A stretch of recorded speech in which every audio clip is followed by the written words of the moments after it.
በጣም አሳዛኝ ነገር ተፈጥሯል። ይሄንን ነገር እኔ ማመንም አለማመንም አልቻልኩኝም። ምንድነው እየተካሄደ ያለው ነገር? እናንተ ቤተሰብ እስቲ የምታውቁት እናንተ ካላችሁ ማለት ነው እንዴ? ምን ሆኖ ነገሩ እንዴት ነው? ምንድነው ደግሞ ሚኪና እንዲሁም ደግሞ አብርሽ ሄርሜላን ፎቶ ጨምሮ እንዲሁም ደግሞ ጥቁር ልብስ አድርጎ መጡ ማለት ነው። ምን ተሰምቶ ነው? ምንድነው ይሄ የሄርሜላ ነገር ጉዳይ የምናየው ነገር እውነት ነው ወይስ ደሞስ ምን እየተካሄደ ነው? የምሬን ግራ እየገባኝ ነው። በዚህ ጋር ሄርሜላን ስለጠላናት ወይም ደግሞ ስለወደድናት ብቻ አይደለም። እኛ ብንጠላት እንኳን የሚወዷት ከልባቸው እንዲሁም ከአንጀታቸው የሚሳሱላት ቤተሰብ አላት ማለት ነው። ስለዚህ ይቺ ልጅ ደግሞ የሆነ ነገር ሆነች ማለት በጣም ከባድ ነው። በነገራችን ላይ የምሬን እንኳን እነ ቤተሰቧን ቀርቶ እዚህ ሚዲያ ላይ የምናቃት እኛ የራሳችን እኔ አላቅም። የምሬንን ያየሁት ነገር እንዴት እንደሆነ ግራ እየገባኝ ነው ማለት ነው። ለማንኛውም ሰላም አለይኩም ወራህመቱላሂ ወበረካቱሁ። ውድና ተከበራችሁ ቤተሰቦቼ በሙሉ ሀባይብ እንዴት ናችሁ? ደህና ናችሁ ወይ? እኔ ደህና ነኝ አልሐምዱሊላህ። እናንተስ እንዴት ናችሁ? እኔ አለሁላችሁ። ክርስቲያን ወገኖቼም ሰላም ብያለሁኝ። እንዴ እኔ ጭንቅላቴ ይህንን ነገር አምኖ መቀበል አለማመንም ደግሞ አልችል እያለኝ ነው። እንዴ ምንድነው እያየን ያለነው ነገር? ሄርሜላ ምን ሆና ነው? እኛ ብዙዎቻችን ሄርሜላን እንኳን ብንጠላት የሚወዷት ቤተሰብ አላት። ስለዚህ ምንም ነገር እንዲደርስባትና ምንም ነገር እንድትሆን አንፈልግም። ብዙዎቻችን እንደ ሰው የምናስብኛ ማለት ነው። ነገር ግን ደግሞ አተሳሰባቸው ጭንቅላታቸውን ለቆ በእግራቸው የሚያስቡ ብዙ ልጆች አሉ። እነሱም ደግሞ በዚህ ሰዓት ሄርሜላ ምንም ብትሆን ግድ ማይሰጣቸውና እንዲሁም ደግሞ አሳይ ደግ ሆነች ወይም ደግሞ ደግ ተደረገባት የሚሉ ልጆች አሉ። ይሄ ደግሞ እንደ አንድ ሰው ትክክለኛ አስተሳሰብ ያለው ሰውና እንዲሁም ደግሞ ትክክለኛ የሚያስብ ሰው ነው ብዬ አላስብም እኔ በራሴ ማለት ነው። አሁን ደግሞ ይሄ የምናየው ነገር የምሬንን ግራ እያጋባኝ ነው። ይሄ ነገር እንዴት ነው? ወይስ እሷን የሚጠሏት ሄርሜላን የሚጠሏት ይሄንን ነገር አቀናብሮ እያመጡት ነው ወይስ ደሞስ እውነት ያኔ ሄርሜላ አደጋ ላይ ናት? ስለዚህ የሆነ ነገር ሰምቶ ነው ይሄ ሚኪም ይሁን እንዲሁም ደግሞ አብርሽ በዚህ ልክ እንዴ ይሄ ጥቁር ልብስ እስከዛሬ ሲናቀው እንትን በነሱ ምንድነው የሚባለው? ይሄ ሆነ ያኔ ከባድ ሀዘን ሲመጣ የሚለብሱት ልብሳቸው ነው ያኔ ሲሉ የሰማሁት ወይም ደግሞ ሲባል እንደሚሰማው ማለት ነው። አሁን ደግሞ ሄርሜላ ምን ችግር ላይ ናት? ወይስ ደሞስ ምን ሆና ነው? ወይ ምን ተፈጥሮ ነው?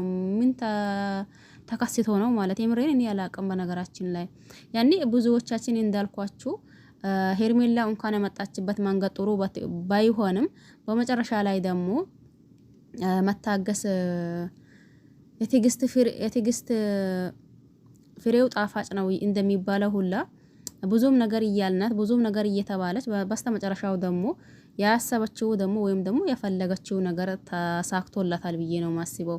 ይሄም ማለት ሩታን ምን ስትላት ቆይታ ነበር? ያኔ በእጅ ያዙት ወርቅ እንደ መዳፍ ይቆጠራል። ስለዚህ እያለቻት ነበር። ከዛም በኋላ ደግሞ ጅብ ከሄዳ ውሻ ይጮሃል ብላ ነበር። ብዙ ነገር ያን ይሄ አንዳንዴ አገናዝባችሁ ስታዩት አዎ ትክክል ናት። ምክንያቱም መጀመሪያ ሩታ አብርሽን አጥብቃ ብትይዘው ይሄ ሁላ ነገር አይከሰትም ነበር። ይሄም ሁላ ነገር አይመጣም ነበር። ያኔ አንድ ባልና ሚስት ደግሞ ሲለያዩ እንዳልኳችሁ ብዙ ጊዜ ብያችኋለሁኝ። ባልም ሌላ ሚስት ማግባቱ ሚስትም ደግሞ ሌላ ባል ማግባቷ የማይቀር ነገር ነው። ይሄንን ያወቅነ እኛ ደግሞ አይ በቃ የኛ ነገር አበቃ ወይም ደግሞ በስተመጨረሻው ደረሳ የሩታና የአብርሽ ነገር ሲባል ብዙዎቻችንም ሄርሜላን ወደን ተቀብለናታል። ይሄም ማለት ደግሞ ሩታን ጠልተናት አይደለም። በነገራችን ላይ ያኔ ግዴታ እነሱ አንድ መሆን ካልቻሉ እዚህ ጋር ደግሞ ሄርሜላ ማፈቀር ወይም ደግሞ አብርሽ ማግባት አለበት። እንደ ምሳሌ ማንኛውም ባልና ሚስት ሲለያዩና ወይም ደግሞ እንትን ሲሆኑ ባል ሌላ ሚስት እንዳልኳቸው ሚስትም ደግሞ ሌላ ባል እንዳልኳቸው ማግባታቸው የማይቀር ነገር ስለሆነ ይሄም ደግሞ ብዙዎቻችን ብዙ ነገር ብለን ነበር በመጀመሪያ አራ ታው ይባካችሁን ለልጃችሁ እያላችሁ ያኔ ያለፈውን ችግራችሁን ወይም ደግሞ ያለፈውን ጥፋታችሁን ሙሉ በሙሉ እርሱት። ይሄም ማለት ለልጆቻችሁ ስትሉ ያኔ ማለት ለልጃችሁ ስትሉ ይሄ ልጃችሁ ደግሞ በሀባ ፍቅርና በጋራ አብራችሁ ማሳደግ አለባችሁ። ብዙ ነገር አውርተናል። በነገራችን ላይ አንዳንድ ልጆች አሉ እንዳልኳችሁ አገናዝቦ የማየት አቅም የሌላቸው ልጆች አሉ። ብዙ ነገር የሚሉ ሩታን ብቻ ስለሚወዱ አሳይ ሩታ የሚሉና እንዲሁም ደግሞ አብርሃምን ብቻ የሚወዱ የሩታን ፎቶ ዝግዝቅ አድርጎ የሚሰድቡ በዛውም ልክ ደግሞ አብርሽንም እንደዛው ማለት ነው። ይሄ ነገር ደግሞ አስለን ሲጀመር ተገቢ ነውም ወይም ደግሞ አግባብ ነውም ብዬ አላስብም እኔ። ያ ሆና ይህ ደግሞ በስተመጨረሻው አይ በቃ ወረቀቱ ላይ ካልፈረምከልኝ ብላ ሩታ እሪ ስትል አብርሽም እንዳየ ነው አይ ይሄ ነገር እንዴት ነው እያለ አልፈርምም ብሎ ነበር። በስተመጨረሻው ህዝቡም ራሱ ምን እያለው ነበር? አይ እንግዲህ በቃ እሷ ካልፈለገች ግዴታ አብሮ መሆን የሚባል ነገር የለም ለምን አይፈርምላትም ብሎ ብዙ ልጆች እሪ ብለዋል። የዛኔ ወረቀት ላይ አልፈረምከ ያሉት ሰዎች ዛሬ ደግሞ ወደ ሄርሜላ ሲሄድና ከሄርሜላ ጥሩ ግዛቶችና እንዲሁም ደግሞ ጥሩ ሁኔታ ላይ እንትን ሲሆኑ ከዛን አሁንም ተመልሶ በቃ ሌላ ነገር ማውራት ጀመሩ ማለት ይሄ ነገር አስለን ሲጀመር ተገቢ ነው ወይም ደግሞ አግባብ ነው ብዬ አላስብም። አሁን ያም ሆና ይህ ምንድን ነበር ያለው አብርሽ ማለት ነው። ትላንት ነበር አለፋ፣ ዛሬውን ሊኖርበት ነገውን ፈጣሪ ያቅልኛል ነው እንዲህ ያለው ማለት ነው። አሁን ያ ሁላም የዛኔ ነበር አለፋ። አሁን ይቺ ልጅ ያኒ ምን ሆና ነው? ምን ተደርጎበት ነው? ምንድነው ያየነው ነገር? እኔ አይኔ እያያ ልቤ ማመን እያቀተው ነው። ደሞስ ያኒ በአንድ በኩል ደግሞ ይሄ ሚኪና እንዲሁም ደግሞ ሲቀጥል አብርሃም ለምንስ ይሄንን እንትን አድርጎ መጡ? ወይስ ደሞስ ሌላ ተፈጠራ ችግር አለ? አረ እናንተ የምረን እቺ ልጅ ምንም እንደትሆን እንዳልኳችሁ እዚህ ጋር እኛ እንኳን በንወዳት ለሷ የሚሳሱ ብዙ ቤተሰቦች አሉ ማለት ነው።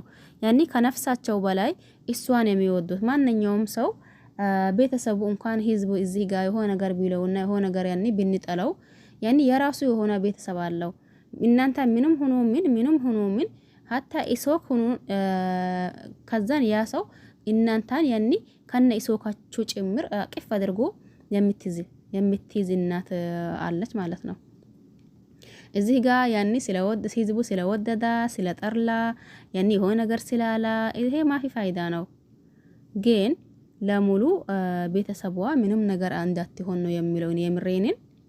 እዚህ ጋር እኛ ብንጠላት ብንወዳት ህዝቡ ቢጠላት ቢወዳት ያኒ ማፊ ፋይዳ።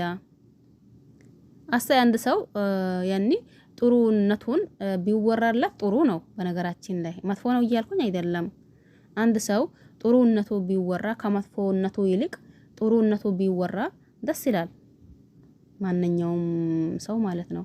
ነገር ግን ደግሞ ጥሩነት የለውም ከተባለም ደግሞ መጥፎ ነው ቢባል ህዝቡ እዚህ ጋር እርስ በራሱ ይነጫጫል እንጂ ያ ሰው ምንም አይጨምርበትም፣ ምንም አይቀንስም።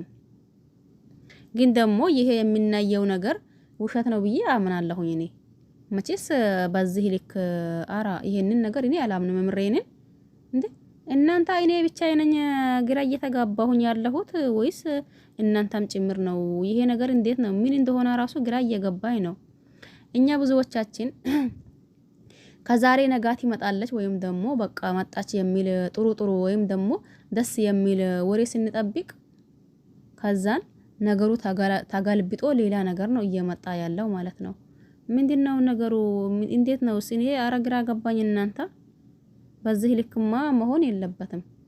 እንደ ልጅቷም ደግሞ ምንም ነገር እንደትሆን እኛ እዚህ ጋር ወደድና ጠላናት ግድ የሚሰጣን አይደለም። በነገራችን ላይ ማንም ይወደዳት ማንም ይጥላት የራሱ ጉዳይ።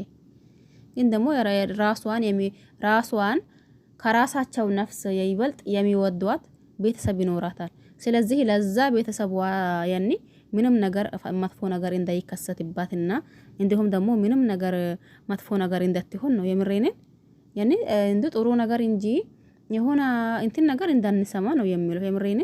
እናንተ ነው የምታውቁት። እናንተ ያኒ መቼስ እንደ መልካችን ሁሉ አስተሳሰባችንም ሁሉ ነገራችንም እየተለየ ነው። በዛም ልክ ደግሞ ያኒ እኔ የምሬኔን ቤተኛ አስተሳሰባችን እንደምታስቡት ራሱ አላቅም። ሰው ሆናችሁ ለሰው መጥፎ የምትመኙ ሰው ሆናችሁ ደግሞ የሰው ሐዘን የሚያስቃችሁ ሰው ሆናችሁ ደግሞ የሰው ስቃይ የሚያስደስታችሁ አላችሁ። እናንተ ሰው ናችሁ ሳይሆን እኔ የምሬን ሰው ናችሁ ብዬ አላስበው። አኡዙ ቢላህ በስ ማንም ይሁን ማን ሰው በመሆኑ ብቻ ልናከብረው ይገባል። ያ ደግሞ እኛ እዚህ ጋር የፈለግነው ብንለው እንኳን ለቤተሰቡ እያልን ለቤተሰቡ እያሰብን የሆነ ነገር ማለት አለብን ብዬ አስባለሁኝ። በነገራችን ላይ ለማንኛውም ለዚህ ቤት አዲስ ከሆናችሁ ሰብስክራይብ ማድረግ አትርሱ። ነባር ቤተሰብ ከሆናችሁ ላይክ ሼር ማድረጋችሁ አትርሱ። ሁላችሁም አበረታቱን። ያየነው ነገር ደግሞ ውሸት እንደሚሆን አልጠራጠርም ማለት ነው።